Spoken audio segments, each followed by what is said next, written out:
أعوذ بالله من الشيطان الرجيم. بسم الله الرحمن الرحيم. كذبت عاد المرسلين إذ قال لهم أخوهم هود ألا تتقون إني لكم رسول أمين فاتقوا الله وأطيعون وما أسألكم عليه من أجر إن أجري إلا على رب العالمين. أتبنون بكل ريع آية تعبثون وتتخذون مصانع لعلكم تخلدون وإذا بطشتم جبارين فاتقوا الله وأطيعون واتقوا الذي أمدكم بما تعلمون أمدكم بأنعام وبنين وجنات وعيون إني أخاف عليكم عذاب يوم عظيم. قالوا سواء علينا أوعظت أم لم تكن من الواعظين إن هذا إلا خلق الأولين وما نحن بمعذبين. فكذبوه فأهلكناهم إن في ذلك لآية وما كان أكثرهم مؤمنين وإن ربك لهو العزيز الرحيم. كذبت ثمود المرسلين إذ قال لهم أخوهم صالح ألا تتقون إني لكم رسول أمين فاتقوا الله وأطيعون وما أسألكم عليه من أجر إن أجري إلا على رب العالمين. أتتركون فيما هاهنا آمنين في جنات وعيون وزروع ونخل طلعها هضيم وتنحتون من الجبال بيوتا فارحين فاتقوا الله وأطيعون ولا تطيعوا أمر المسرفين الذين يفسدون في الأرض ولا يصلحون.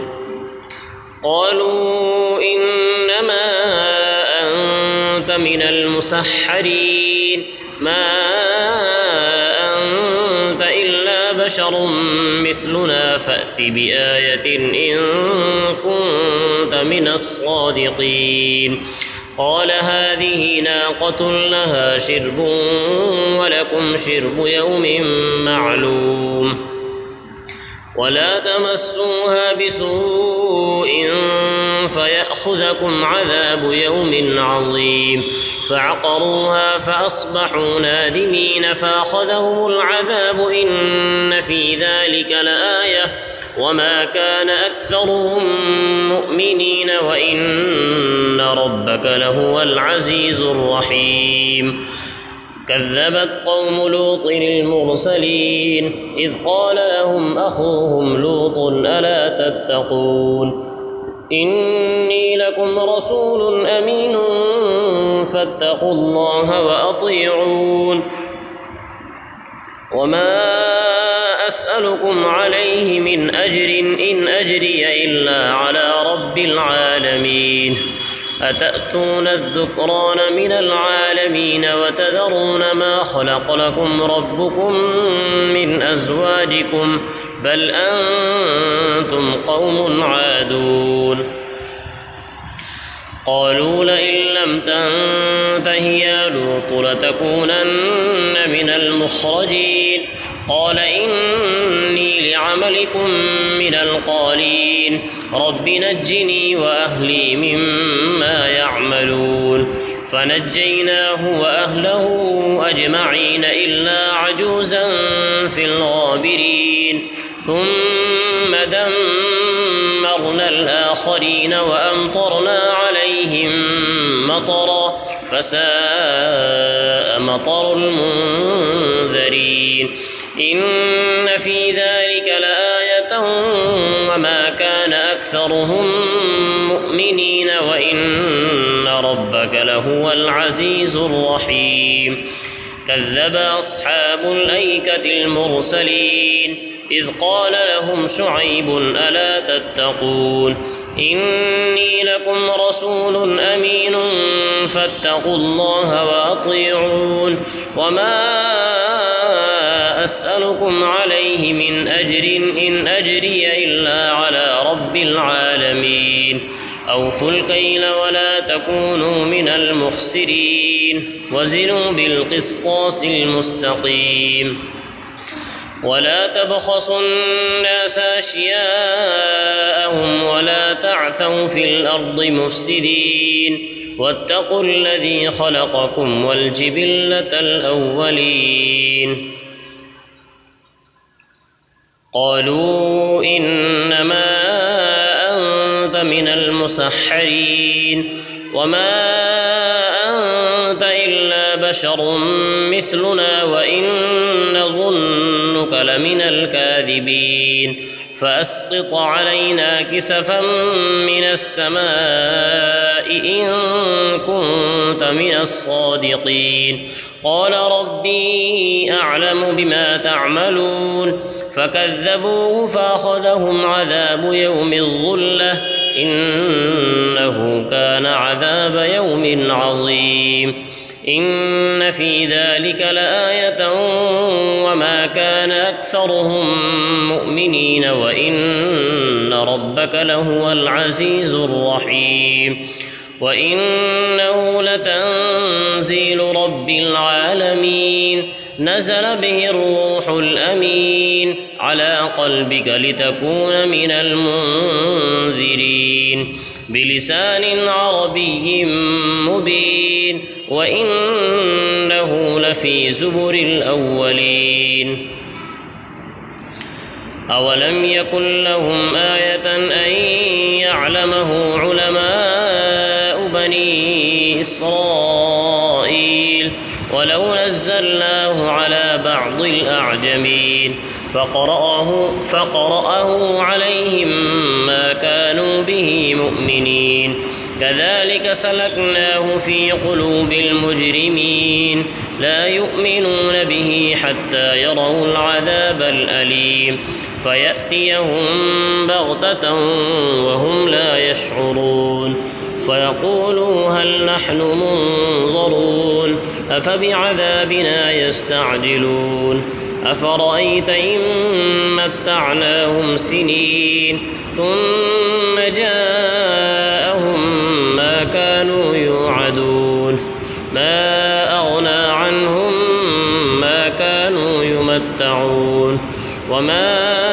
أهلكنا من قرية إلا لها منذرون ذكرى وما كنا ظالمين وما تنزلت به الشياطين وما ينبغي لهم وما يستطيعون إنهم عن السمع لمعزولون فلا تدع مع الله إلها آخر فتكون من المعذبين وأنذر عشيرتك الأقربين واخفض جناحك لمن اتبعك من المؤمنين فإن عصوك فقل إني بريء مما تعملون وتوكل على العزيز الرحيم الذي يراك حين تقوم وتقلبك في الساجدين إنه هو السميع العليم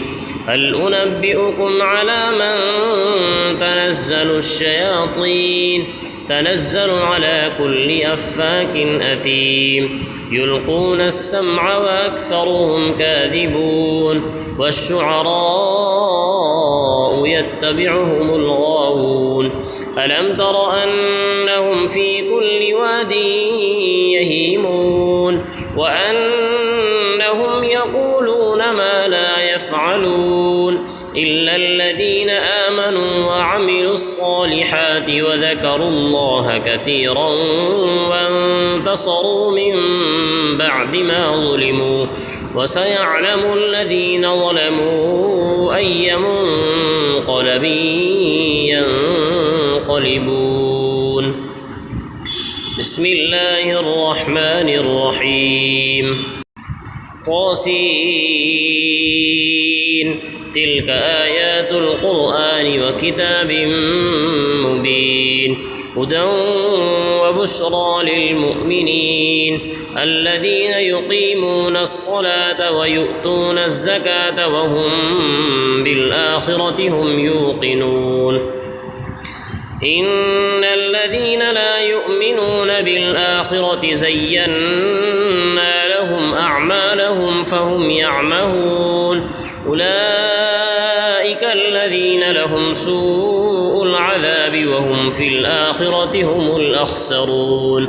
وإنك لتلقى القرآن من لدن حكيم عليم. إذ قال موسى لأهله إني آنست نارا سآتيكم منها بخبر أو آتيكم بشهاب قبس لعلكم تصطلون. فلما جاءها نودي أن بورك من في النار ومن حولها وسبحان الله رب العالمين. يا موسى إنه أنا الله العزيز الحكيم. وألق عصاك فلما رآها تهتز كأنها جان ولا مدبرا ولم يعقب. يا موسى لا تخف إني لا يخاف لدي المرسلون. إلا من ظلم ثم بدل حسنا بعد سوء فإني غفور رحيم. وأدخل يدك في جيبك تخرج بيضاء من غير سوء في 9 آيات إلى فرعون وقومه إنهم كانوا قوما فاسقين. فلما جاءتهم آياتنا مبصرة قالوا هذا سحر مبين. وجحدوا بها واستيقنتها أنفسهم ظلما وعلوا فانظر كيف كان عاقبة المفسدين. ولقد آتينا داود وسليمان علما وقال الحمد لله الذي فضلنا على كثير من عباده المؤمنين. وورث سليمان داود وقال يا أيها الناس علمنا منطق الطير وأوتينا من كل شيء إن هذا لهو الفضل المبين. وحشر لسليمان جنوده من الجن والإنس والطير فهم يوزعون. حتى إذا أتوا على واد النمل قالت نملة يا أيها النمل ادخلوا مساكنكم لا يحطمنكم سليمان وجنوده وهم لا يشعرون. فتبسم ضاحكا من قولها وقال رب أوزعني أن أشكر نعمتك التي أنعمت علي وعلى والدي وأن أعمل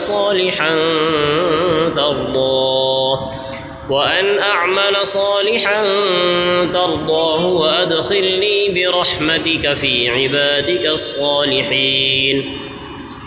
وتفقد الطير فقال ما لي لا أرى الهدهد أم كان من الغائبين. لأعذبنه عذابا شديدا أو لأذبحنه أو ليأتيني بسلطان مبين. فمكث غير بعيد فقال أحطت بما لم تحط به وجئتك من سبأ بنبأ يقين. إني وجدت امرأة تملكهم وأوتيت من كل شيء ولها عرش عظيم وجدتها وقومها يسجدون للشمس من دون الله وزين لهم الشيطان أعمالهم فصدهم عن السبيل فهم لا يهتدون ألا يسجدوا لله الذي يخرج الخبأ في السماوات والأرض ويعلم ما تخفون وما تعلنون الله لا إله إلا هو رب العرش العظيم قال سننظر أصدقت أم كنت من الكاذبين اذهب بكتابي هذا فألقه إليهم ثم تول عنهم فانظر ماذا يرجعون قالت يا أيها الملأ إني ألقي إلي كتاب كريم إنه من سليمان وإنه بسم الله الرحمن الرحيم ألا تعلوا علي وأتوني مسلمين قالت يا أيها الملأ أفتوني في أمري ما كنت قاطعة أمرا حتى تشهدون قالوا نحن أولو قوة وأولو بأس شديد والأمر إليك فانظري ماذا تأمرين قالت إن الملوك إذا دخلوا قرية أفسدوها وجعلوا أعزة أهلها أذلة وكذلك يفعلون وإني مرسلة إليهم بهدية فناظرة بما يرجع المرسلون فلما جاء سليمان قال تمدونني بمال فما آتاني الله خير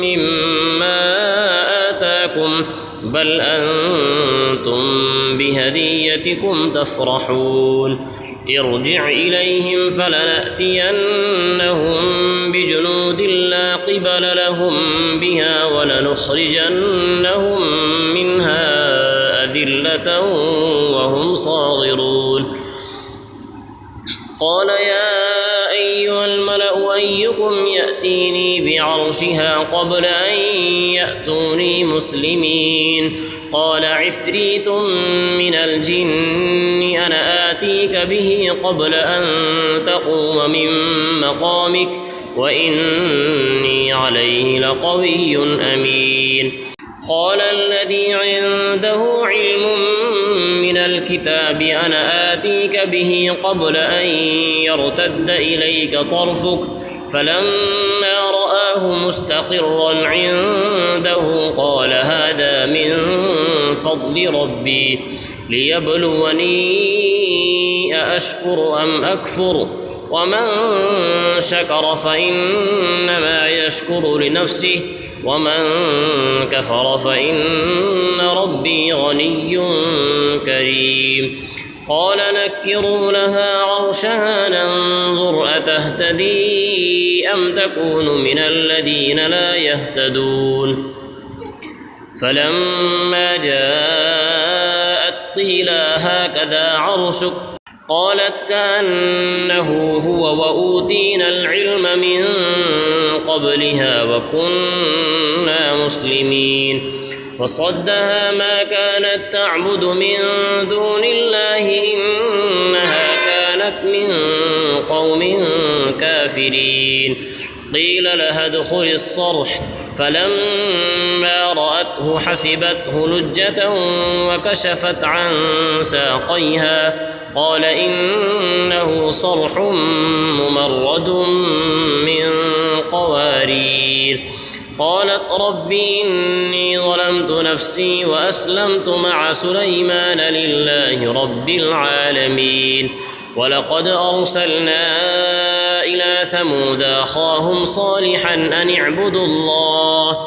اعبدوا الله فإذا هم فريقان يختصمون قال يا قوم لم تستعجلون بالسيئة قبل الحسنة لولا تستغفرون الله لعلكم ترحمون قالوا اطيرنا بك وبمن معك قال طائركم عند الله بل أنتم قوم تفتنون وكان في المدينة 9 رهط يفسدون في الأرض ولا يصلحون قالوا تقاسموا بالله لنبيتنه وأهله ثم لنقولن لوليه ما شهدنا مهلك أهله وإنا لصادقون ومكروا مكرا ومكرنا مكرا وهم لا يشعرون فانظر كيف كان عاقبة مكرهم أنا دمرناهم وقومهم أجمعين فتلك بيوتهم خاوية بما ظلموا إن في ذلك لآية لقوم يعلمون وأنجينا الذين آمنوا وكانوا يتقون ولوطا إذ قال لقومه أتأتون الفاحشة وأنتم تبصرون أئنكم لتأتون الرجال شهوة من دون النساء بل أنتم قوم تجهلون فما كان جواب قومه إلا أن قالوا أخرجوا آل لوط من قريتكم إنهم أناس يتطهرون فأنجيناه وأهله إلا امرأته قدرناها من الغابرين وأمطرنا عليهم مطرا فساء مطر المنذرين قل الحمد لله وسلام على عباده الذين اصطفى الله خير أما يشركون صدق الله العظيم. Thanks for watching. Don't forget to like, comment, share and subscribe to Al Wahid channel.